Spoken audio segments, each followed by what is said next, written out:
We don't expect to find ourselves facing an emergency, but when something terrible occurs, it's too late to learn the skills that might make a difference. We begin in the Cascade Mountains in Washington on February 23rd, 1994, the day after a large storm swept through the area.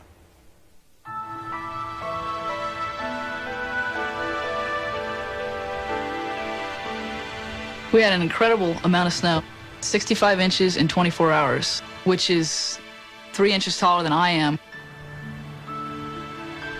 There was a great deal of difficulty keeping the area open at all. A lot of the problem was avalanche danger. When you get that much snow, you lose people sometimes. Yeah, you see all the snow? Tons of snow. On that day, John Caples and his 19-year-old son Andy had come up to Crystal Mountain Ski Resort. Andy had Friday off from classes, and he was just determined to come up and go snowboarding. Better than studying, that's for sure. Even though they only open up the areas that are safe, I really didn't want him up alone. Okay, let's go. So I took the day off from work, and we headed up to the slopes. I'm very close with my son. So if Andy wanted to ski and to snowboard, that was my opportunity to have that kind of time with him. So, you ready to take it down to lunch? Yeah, I'm hungry. Okay, let's go. I'll follow you.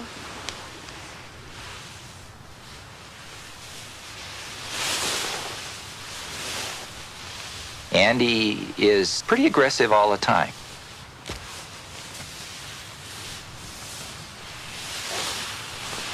He was on the edge of the run. As we were heading down, we were no more than 40, 50 yards apart.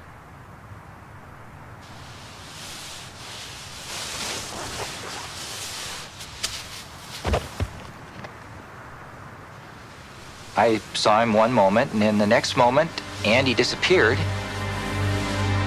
When we continue, I didn't have much hope left. The feeling is, how am I going to go on with my life? This is my son and my best friend. You see anything? No!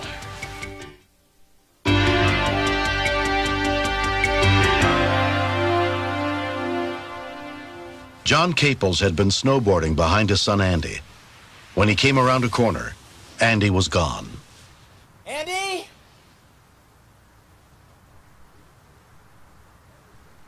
I saw some trees moving, and the snow was still falling off of them. Andy? Andy? I knew that if he was all right, he would answer me. I got this awful feeling in the pit of my stomach that something was very wrong and that I needed to get help. 19-year-old Kim Hoffman happened to be skiing by. My son snowboarded off The man said he couldn't find his son. Get ski patrol. Are you sure that he went in here? I figured that it would be really dangerous if he got caught back there because of the amount of powder that we have had. He would be buried. Well, I'm an EMT. Let me stay and help you. So, since I'm an EMT and a firefighter, I told him that I would stay and help him. Stop, stop! Can you go and get ski patrol? And I asked another passing by skier to go and get ski patrol.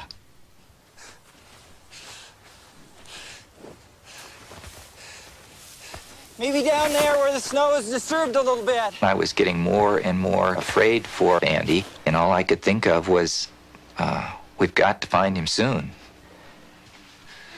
Andy! We were up in at least chest-deep snow, Andy! trying to find a leg or an arm. You see anything?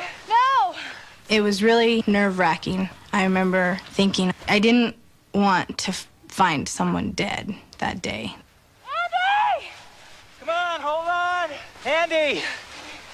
Andy!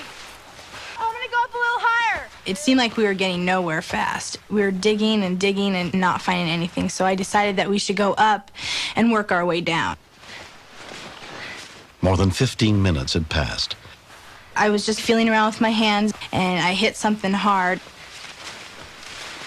I found it! The moment I saw his snowboard, I feared for the worst. Dick, we gotta hurry. I feared that Andy'd been under there so long that he wasn't going to make it. Hang on, Andy!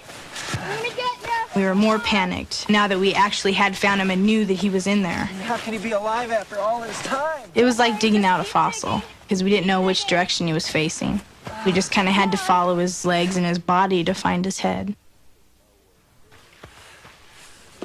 The snow was very, very hard to dig. I could only pull handfuls out when I needed to be pulling out shovelfuls. Follow his legs. Hold on, Follow his Andy. legs. It was so frustrating. I see an arm. Keep following it. I was extremely tired. So much time had passed, and at that point, I didn't have much hope left. Just keep digging, I'll get his board off. Okay. The feeling is, how am I going to go on with my life? This is my son and my best friend.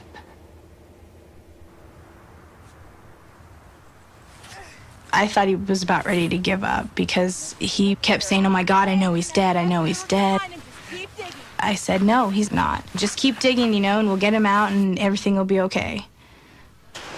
Careful around his face. But I figured he had been buried probably about 25 to 30 minutes by the time we got to him. With lack of oxygen. After 4 minutes, the brain starts to shut down. Come on, Andy. Deep in my heart, I honestly thought he was dead. I really did. I love you, Andy. Hang in there. All of a sudden, I heard a noise. My heart started to leap, thinking, maybe he's okay, maybe he's still alive, and I dug even faster. Come on, Andy. He's still breathing. I could see that he was still just barely clinging to life, and I started talking to him. I said, I'm here, Andy. You're gonna be okay. Just hang in there a little bit longer. Bill Ripplinger was the first member of the volunteer ski patrol to arrive. He was as gray as you can imagine, but he was still breathing. Ski Patrol, this is a Code 1 situation. So I immediately called in with a Code 1 on the radio. Ski patrol paramedic Dick Tallman and EMT Emily Johnston got to the scene a few minutes later. It is always kind of a shock because you hope to look down and see someone who's pink and moving, and he was none of the above. Emily, you're gonna need some oxygen. We need to get a heads up for the helicopter, all right? We were concerned that when he was upside down in the snow, he had vomited into his lungs. That stomach contents, if aspirated into the lungs, will eat away at the lungs and ultimately will lead to death. Okay, growth edge. Okay, that's feet. We just had to get him out where we could resuscitate him if he needed it. Axis now, all right? All right, all right. You're concerned about spinal injury, head injury, but none of that really matters if he's not breathing. Get ready to pull on 3. I got his head. 1, 2, 3. Okay, watch the O2. Nice and easy, nice and easy. During all that time, I'm kind of in a bit of a haze. I'm looking around for my gloves, and I was thinking, maybe I'm not going to need these anymore. Let's go again. Okay, nice and easy. As soon as we moved him onto the run, to our disbelief, he actually started talking to us. Bring the toboggan down to here. He's definitely the bluest person I've ever seen talking in my life. We're gonna get you out of here, almost out. Can you hear me? If he had not been skiing with his father, no one would have known that he was gone. And he wouldn't have been found until sometime in the summertime when all of the snow had melted. All right, here you go.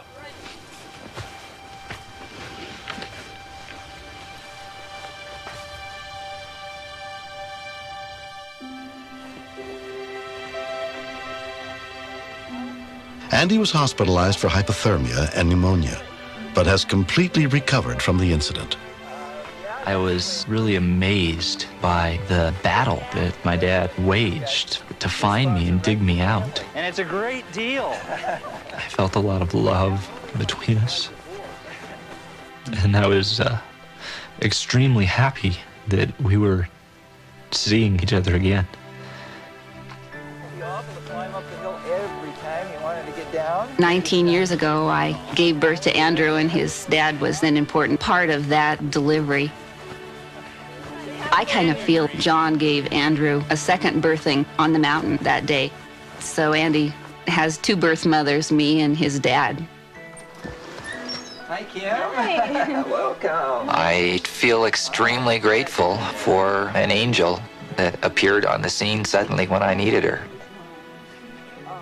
I think Kim is the real hero in this story.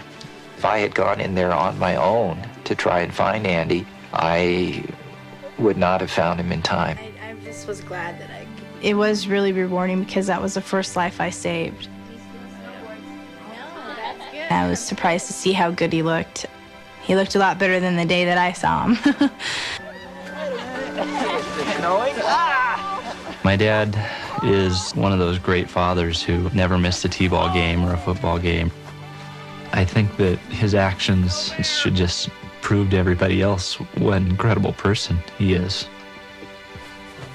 Every moment I have with my son is bonus time. And I look at him and think, man, I'm glad you're here. I'm really glad you're here.